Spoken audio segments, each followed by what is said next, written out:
This is 13-year-old me, and she's actually going to be helping me ask the questions for my introduction video. As you guys can clearly see by looking at the picture I have in front of you right now, yeah, just kind of expect that attitude throughout the video.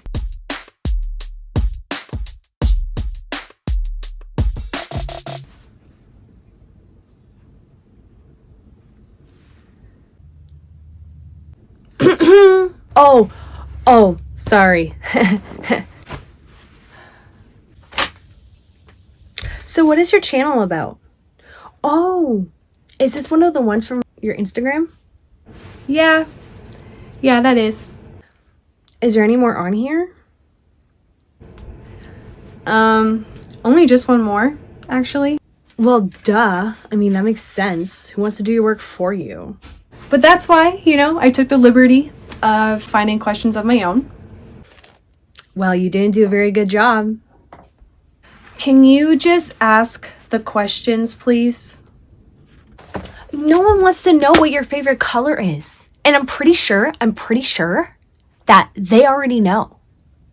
It's literally in my hands. And it's in your hair. See, I'm always right, so. But don't worry, I got you. Thank you. Anyways, so back to the question. What's your channel about? My channel is basically going to be about me entertaining you guys with my crazy ideas, as you can see. Me doing challenges, playing online games and video games, doing crazy things with my makeup and my hair. And I'm so excited about the projects I have planned for you guys in the future. And I can't wait to start this journey with you. This is a really good one. Do you believe in astrology?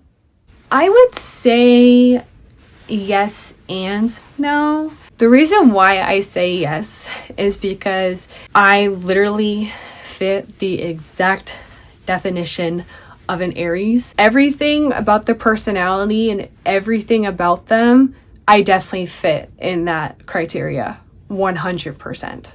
And usually when people meet me too and they're also into astrology, they can guess that I am a fire sign. And usually like other fire signs too, I find myself that I tend to get along with really, really well.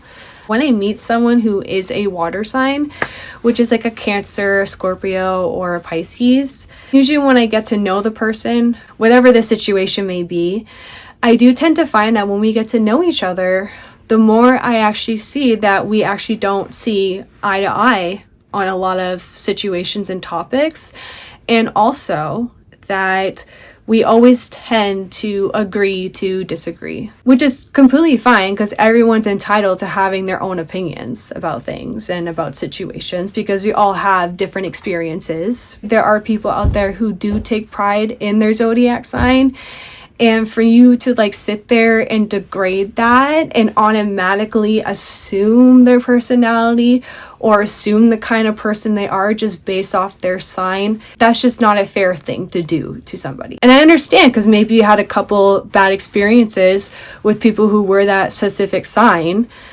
But at the same time though, those are only your past experiences. There can be a person who's a sign and they can be a totally different person. There is so much more to a person than just their sign. If you are not going to get to know somebody just because of their sign, you can actually be closing the door on possible friendships or relationships that can actually be very beneficial for you.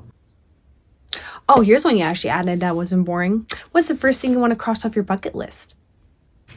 Okay, so the one main thing I need to cross off my bucket list is to go to a concert. You're telling me we've never been to a concert yet? You're slacking. I actually was supposed to go to a concert. It was the Doja Cat and Ice Spice concert. I was so excited to see it because I love them both as artists. They're both amazing. They are definitely in the list of my favorite artists, and for some whatever reason, it just didn't end up happening, and I am still very sad about it till this day. What is one thing you wish people knew about you? One thing I wish people knew about me is that I have a resting bee face. Okay, wait. Let me just do this. I'm not even trying. I promise you I'm not even trying. That is literally my face when I relax it. That is one thing I definitely wish people knew about me, and that I am not miserable and I am not mean, even though that face tells you that. And if I am having a bad day, I will never ever take it out on another human being. I think that's a completely unfair thing to do to somebody. So please, if you ever do see me in public and I am making that face, please just don't be afraid to say hi. I am such a friendly person that I will literally talk to anybody and have a conversation with anyone. So yeah, just so you guys know. What is the first thing you notice about people? The first thing I actually tend to notice about people is their skin. Anyone that I look at and see, my attention automatically goes to your skin. I think it's because like I also pay attention to my skin, because growing up I actually struggled with hormonal acne. There was even like one point in time where I literally flared up. Like it was a nightmare. So my doctor just prescribed me like a benzoyl peroxide wash, which she stressed that if I use this, I need to make sure that I am wearing sunscreen. And I did not listen to that. But now I can honestly say I have my skincare routine down pat. And I do wear sunscreen every single day. Especially if you are doing treatments, if you are using exfoliants and retinoids and stuff like that, even if you're not, 90% of aging does come from the sun, you should still be wearing sunscreen. I promise you that if you do wear sunscreen every day, you will thank yourself in the future. Trust me. So you're telling me we still get acne in our 20s? Yeah. Ew. I know. What are your guilty pleasures? So a couple guilty pleasures of mine is that I love to watch dating reality TV shows. I don't know what it is. I'm just so obsessed with the drama and everything that happens. The new season 6 of Love is Blind is juicy. And if you watch Love is Blind and you haven't yet, watch that season. Seriously, it's honestly so good. Another guilty pleasure of mine is when I go shopping and I get like chocolate bars and candy. For example, like I can go shopping and I can get myself like a Twix, a pack of Sour Patch Kids, the family size one, Cherry Blasters, a Kit Kat, and maybe like a bag of Doritos. Okay, it will literally be gone in 2 days time, and I'm not even kidding you. Once I start eating the sweets, I just can't stop. So I tend to get myself snacks here and there because I know for a fact that they're not going to be sitting in my room for a while. So oh, here's another non-boring one. What is one bad habit that you wish to stop? To stop biting the dead skin off my lips. And I hope to, because of this piercing, I hope to stop biting the dead skin off my lips. This is also a very new piercing still. I can't wear any lip balm of any sort because those are just the perfect homes for bacteria. The only thing that should be going near your lips is the gentle soap that you use to clean it and the saline solution.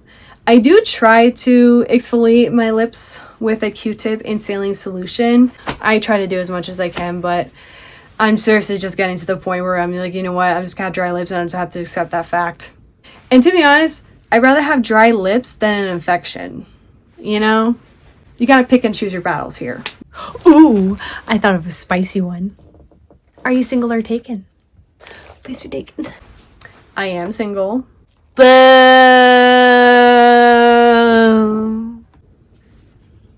There is nothing wrong with being single. Whatever. I guess there's nothing wrong with being single or wanting to be single. Exactly.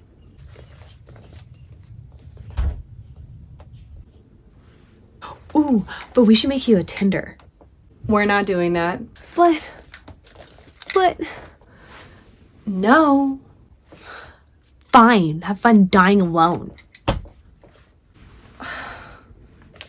Well, since you're so single,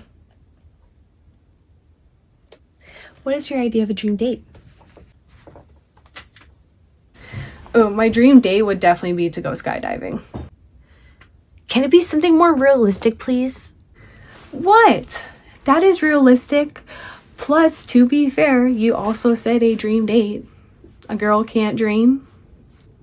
Okay, high maintenance. So, what are your hobbies? Are you asking me questions for a dating profile? No. Stop. Fine. But I'm pretty sure they would like to know this, though. Okay, so my hobbies include reading, writing poetry, making beats on my Logic Pro, spending time with friends, and I definitely like to watch shows and YouTube videos. I think that's about it. Well, since one of your hobbies is reading, what books have changed your life? So one of the books that has definitely changed my life is Healing from Toxic Relationships. It is a book by Stephanie Moulton Sarkis. I'm so sorry. I do not know how to read your name. This book actually just doesn't go into just only romantic relationships. It actually goes into depth about relationships with your siblings, your coworkers, your employers, just the people that you have around with you in your life. It gives you the signs and everything like that if you are in a situation where you are being mentally harmed. This book too is actually also what encouraged me to seek therapy. And I can say that I've been going to therapy for like maybe almost a year now, actually. Wow, that's been really fast. Time just flies by. And I can honestly say that it has really benefited me in so many ways, really helped me understand myself more and who I am and how I perceive the world. It has definitely been for the better. It's definitely changed my perspective on life, and that it is okay to have boundaries and that you should not ever feel guilty for having those boundaries. It's also taught me grounding as well. It's a very, very helpful exercise, that is for sure. There's so many different grounding techniques. We obviously had to work together to find like which ones worked best for me on certain situations. I have done a lot of self-work, and I can honestly say that I am very, very proud of the woman that I stand as today. And I just keep that book as a reminder that we are capable of change and that it is okay to feel the need to want to seek therapy. It is okay to admit that things are not going as great in your life, and that it is honestly okay to want to improve things and work on things and do self-work. I can sit here and say this, that it is literally the best thing that you can really do for yourself. It is such a relieving feeling. It really does make you have so much more pride and so much more confidence in who you are as a person. So yeah. Oh, so I'm still right about everything. That's not what I said. That's not what I said. So now we actually are going to get into the storybooks. This is The Silent Patient by Alex. I'm sorry, Alex, I do not know how to read your last name. This is a thriller novel. I am obsessed with thrillers. I cannot get enough of reading them. Going back into reading with this book has really helped like pick up that good hobby for myself again. Okay, that's it. I think they heard enough about you. Okay, cool. Can we give me Sour Patch Kids now? And Starbucks? Hello, I just want to thank you so much for taking the time of your day to watch this video. If you did like this video, please give it a thumbs up and make sure you hit subscribe and hit the notification bell so you can be notified next time I upload a video. I really hope that you have a wonderful day, and thank you so much again. I just made my first YouTube video.